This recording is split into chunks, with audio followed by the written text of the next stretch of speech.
Baim selalu terlihat keren meski kambing identik dengan hewan yang memiliki aroma kurang sedap. Tarzan wudhu dulu ya, biar bersih.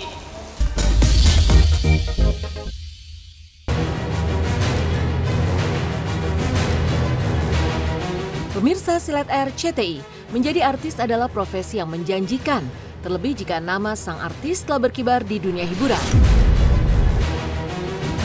Tak heran banyak orang yang ingin menjadi artis, bukan hanya uang yang didapat tetapi juga popularitas. Tetapi bagi beberapa artis, ada yang terpaksa, ada pula yang berani membuat pilihan untuk banting setir membuka usaha dengan berjualan dengan alasan beragam. Mulai dari merasa tak lagi moncer di dunia hiburan, ataupun alasan lebih dekat ke keluarga di kampung halaman. Dan pemirsa, inilah deretan artis-artis yang banting setir berjualan. Di urutan pertama artis yang banting setir berjualan adalah Baim Alkatiri. Dikenal sebagai artis sejak masih balita, Baim yang kini berusia 18 tahun memilih untuk tidak lagi berkarir di dunia entertain. Baim yang terkenal dengan slogan, "Tolong Aim ya Allah," saat masih menjadi artis cilik kini memilih untuk menjadi peternak dan penjual kambing. Tinggal di Kota Malang, Jawa Timur, Baim memiliki peternakan yang menjual kambing yang berbeda dengan kambing kebanyakan. Kambing yang dikembangkan oleh Baim merupakan kambing kontes yang memiliki harga fantastis. Bahkan satu kambing milik Baim yang kerap menjadi jawara di ajang kontes kambing dibanderol harganya hingga mendekati angka setengah miliar rupiah. Baim pun menunjukkan jajaran piala yang jumlahnya puluhan. Piala-piala itu merupakan bukti prestasi dan keunggulan dari kambing-kambing miliknya saat mengikuti berbagai kontes. Sebagai peternak dan penjual kambing, selalu tampil prima dengan wajahnya yang tampan. Baim selalu terlihat keren meski kambing identik dengan hewan yang memiliki aroma kurang sedap. Tarzan wudhu dulu ya, biar bersih. Tarzan wudhu dulu ya, biar bersih. Inilah yang memang fenomenal di Indonesia, itu dunia kambing itu nggak ada yang nggak tahu gondes itu apa dan gondes itu siapa. Ini salah satunya. Hampir setengah M ya. Hampir. Ini ya. Kita awalnya buat sembelihan. Regulasi itu niatnya kita beli buat kurban. Buat kurban. Ini Krisno ini buat nanti insya Allah bakal dikasihkan buat salah satu artis. Walah, ini siapa Mas? Temen artis? Iya, kan maksudnya kita beli kambing kontes juga kan pasti ada keuntungannya mungkin dari breeding. Dari breeding ya. Kontes juga. Jadi memang tujuannya bukan hanya sekedar kolektor ataupun ki duit gua akeh ki ya. Misal kita sekedar beli-beli itu. Semuanya bisnis juga loh Mas. Iya. Maksudnya kita beli juga nggak cuma sekedar beli ngumpulin kolektor enggak. Pasti kan semua ada harga jual, bukan harga jual sih. Ya, harga bisa dibilang harga jual lah. Mungkin bukan kambing yang dijual lebih ke arah anaknya itu. Mungkin kambing juga kalau misalnya dia udah gede, terus kita breeding. Betul.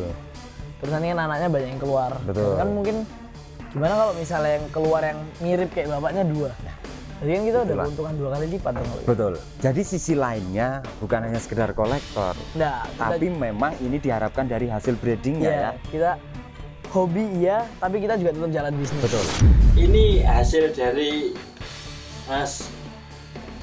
prestasi di kontes-kontes berkumpul di sini ini. Semua ini berkumpul ini semua. Ini juga di sini ada foto-foto kan, ini ada biasanya magang setiap tahun, anak magang dari kampus bantu-bantu di sini belajar juga ternak di sini. Biaya yang dikeluarkan dari kambing ini ke kambing ini salah satunya aja wis yang paling baru kemarin ya. Yang paling mahal. Iya, salah satunya yang paling baru aja. Yang paling baru kemarin deal di angka 300 juta. Terbawa pulang ke sini. Bawa pulang sini langsung. 300 juta. Kemarin papamu udah ke kandang. Kambingku bagus-bagus. Nah, kambingmu ini Pitulas ini bisa dimasukin kandang lu. Loh. Apa 500 juta? Loh, ya kali 500 dilihat sih, ayo dilihat sih, piye. Ayo dilihat sih. Ayo. 300. Sekarang 5 tapi 500. loh ya enggak gitu loh. Kalau 500 dari mananya bagus ya bisa dikasih harga 500?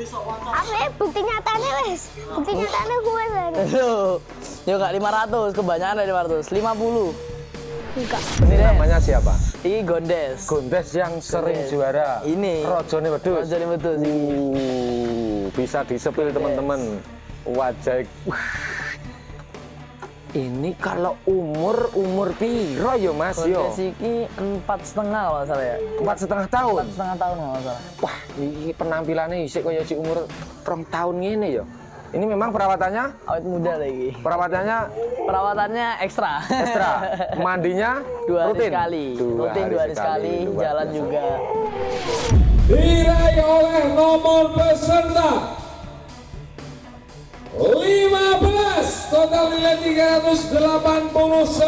Nama kami Gondes, pemilik Dr. God Malang, Jawa Timur. Dan juara 2 selamat pada nama kambing Abimanyu, pemilik Tejo Arompam Purwo. Per 2 tahun ini tahun kedua. Ini kedua, tahun kemarin kita 100-an, tahun ini 200. Tahun depan mungkin rada dikurangin dikit karena kambingnya kalau diterusin habis dong.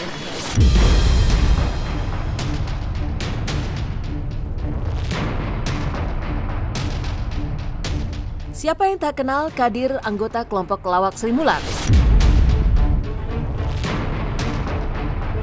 Pria asal Lumajang yang selalu tampil dengan logat Madura ini banting setir berjualan soto kudus. Pemilik nama asli Haji Mubarak ini memutuskan melakoni profesi baru sebagai penjual soto. Rupanya ada kisah yang melatar belakanginya. Divonis memiliki sakit jantung, Kadir menghabiskan banyak aset untuk bertahan hidup dan berobat. Sampai akhirnya Kadir menyadari begitu banyak aset yang dimilikinya telah dijual. Dia pun berpikir harus memiliki usaha agar bisa terus bertahan hidup.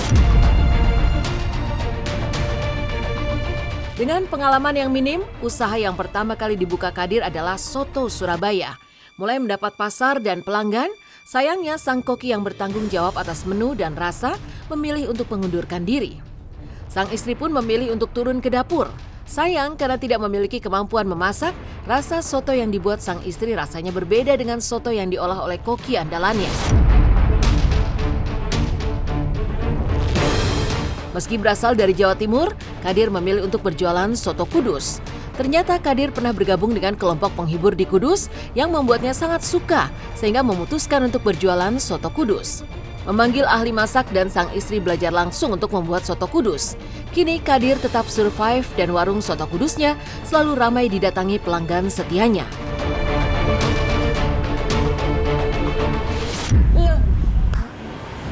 Bunda Maya ya? Cak Kadir loh, Cak Kadir kok di sini kok jualan soto kudus? Masa nggak denger sampean? Saya yang jualan soto ini, Bunda. Soto kudus.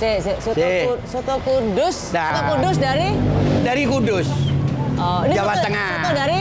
Jawa Tengah Kudus. Kudus. Iya. Sampean orang? Saya. Duh, saya Jawa Timur. Loh, saya pantesan udah aneh iki wonge. Ya wis. Wah, kebetulan aku tak pesen banyak boleh ya? Oh, boleh. Boleh ya wis. Aku Pesen soto apa pesen banyak? soto. Sik banyak iku anake sapa ya? Banyak itu anake bebek itu loh.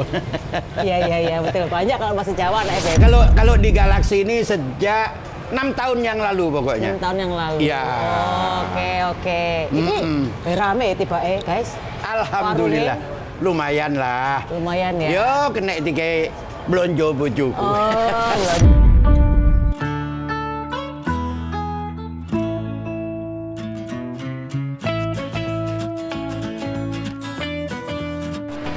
Ini perjalanannya memang sebetulnya menyedihkan sekali.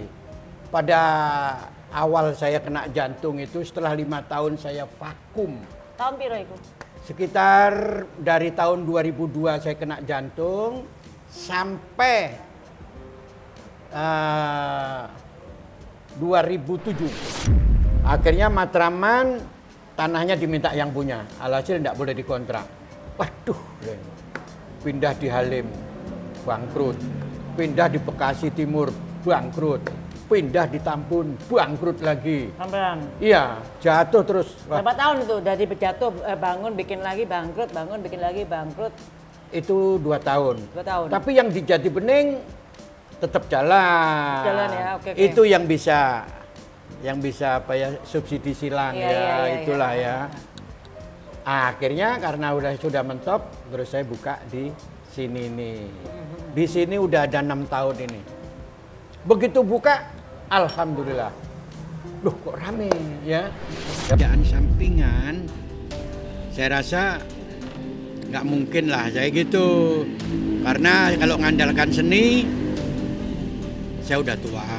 Istilahnya gitu ya, udah banyak generasi penerus. Apa mungkin saya laku terus, kan gitu.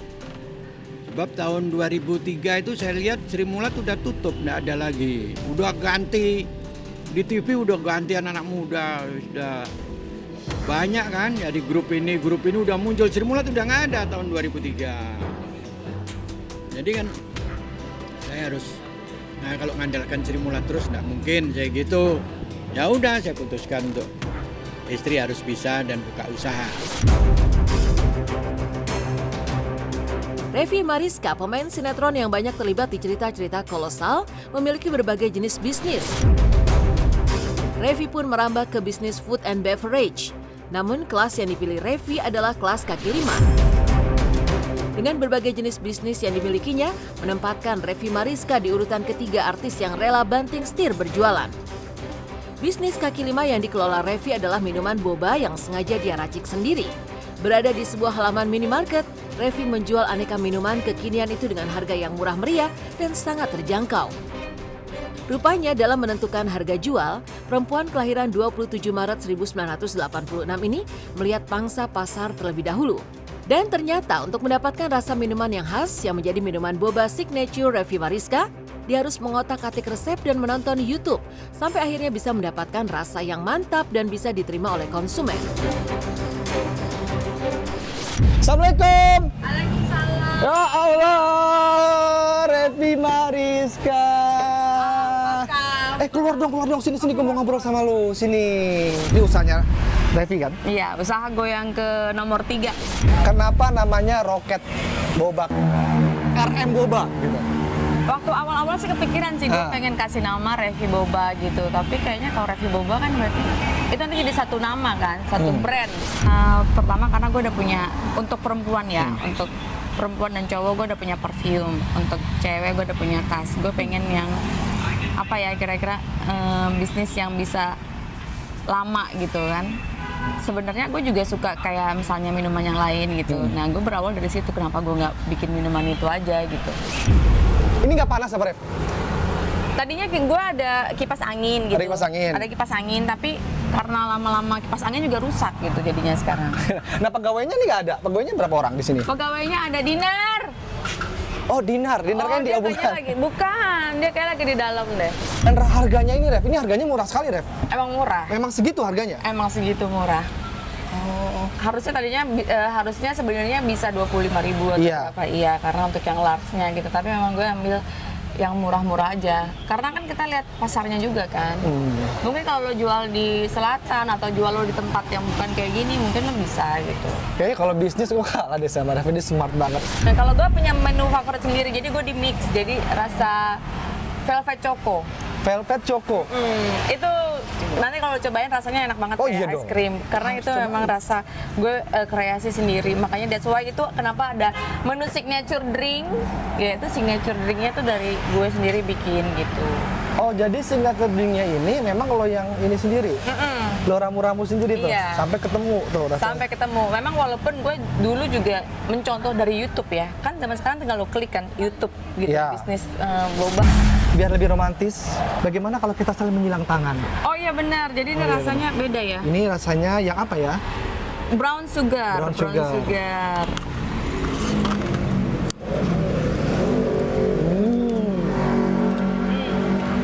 Amazing. Amazing, coba gue cobain. Sekarang gue coba yang ini ya.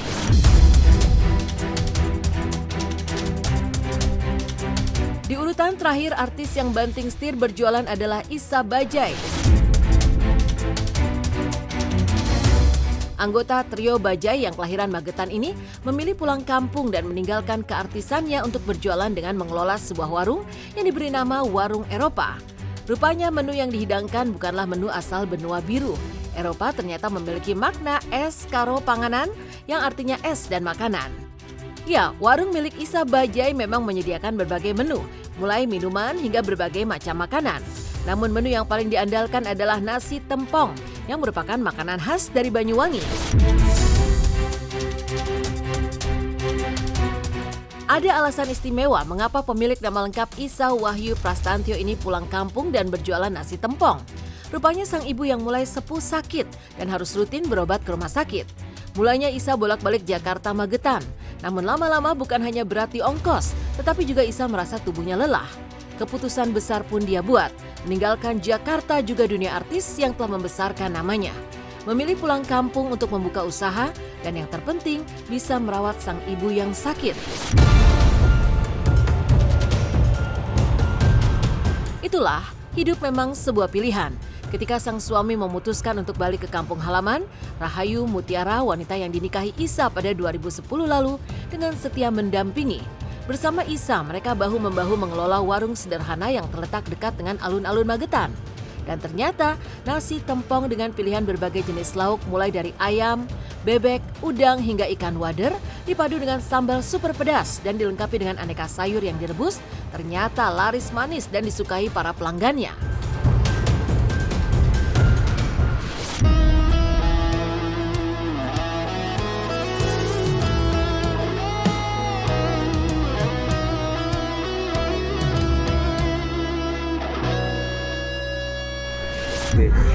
Berarti ini menunya kayak pizza, terus kondok, bukan? Iya toh. Lah kan Eropa toh yo? Bukan. Ya namanya Eropa, tapi menunya malah gak enek kuwi blas. Lah terus apa? Eropa itu sebenarnya kan singkatan Mas B. Apa itu? Eropa itu es karo panganan. Jakarta Mas B balik neng Magetan. Gak payu wong. Terus spesialnya nasi tempong. Nasi tempong Banyuwangi. Tuan gede bos. Ya. Ini Mas B, saya lagi mengabdi kepada orang tua saya. Terutama ibu saya menjaga ibu saya. Ibu saya lagi dalam kondisi kurang baik, kurang sehat. Masya Allah, semoga lekas sembuh ya. Iya, seminggu sekali itu harus sudah di sini. Oh iya, jadi luar biasa teman-teman. Kemarin coba untuk pulang pergi Jakarta Magetan karena berat di ongkos dan berat di badan. Dari bikin cuma ngomong kita bikin apa itu stuck malah 4 bulan 5 bulan bingung nggak mau ngapain, makin entek-entekan, makin habis-habisan nanti apa. Nah ini ada yang sering ngurusin di sini juga temanku tuh Hendrik ngasih tahu, Bro ada tempat tuh di pojokan. Jadi kenapa kita pilihnya warung tempong tuh katanya kalau orang sini kan juga nggak jauh kayak dari Jakarta itu kayak pecel lele sambel-sambelan gitu ya, kayak Lamongan gitu. Nah antara 3 itu menunya ayam, bebek, lele kan. Ayam bebek lele. Nah, yang nggak ada nih ayam bebek lele, menu yang lain di Magetan apa nih? Ketemunya tempong itu. Tempong. Karena tempong kan sayurannya lebih lengkap. Ya, sayur lebih lengkap. Udah dapat tahu tempe. Ya. Sambelnya lebih menantang. Ini tempong. Tempongnya cuma pakai sambal pencit.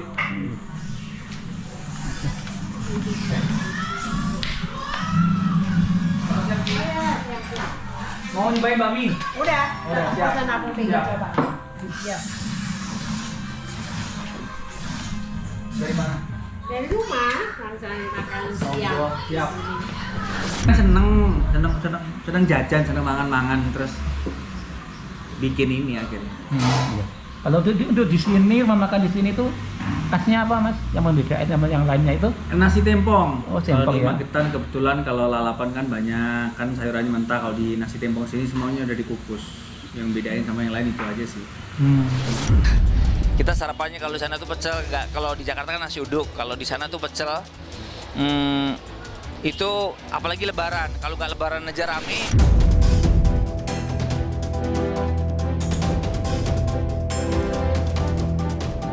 Meninggalkan artis-artis yang banting setir dengan berjualan.